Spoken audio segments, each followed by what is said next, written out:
আরশে আজিমে যখন আমার নবী উঠবেন, নবী নিজের দিকে ঝুঁকলেন, খোদার আরশে আজিম ঝাটকা দিল। আল্লাহ জিজ্ঞেস করেন, কিরে আমার আরশ, তুমি নড়লে কেন? কয় আল্লাহ শোকে, কষ্টে। বলে তোর আবার কি কষ্ট?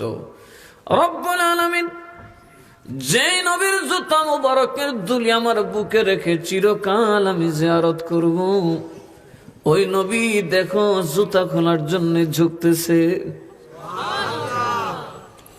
আল্লাহ বলেন, হাবিব আমার, আপনি জুতা কেন খুলেন? কয় নবী, আল্লাহ গো, এ তো পাক দরবার, পবিত্র জগৎ।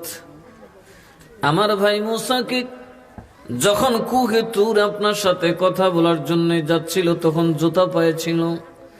আপনি রব্বুল আলামিন বলেছিলেন, ইখলানা আলাইক, মুসা রে জুতা খুইলা আসো। এই জন্য ভাবলাম আমারে বলার আগে জুতাটা খুইলা নেই। সুবহানাল্লাহ। নবী কত সতর্ক দেখছি নইখানে গিয়া।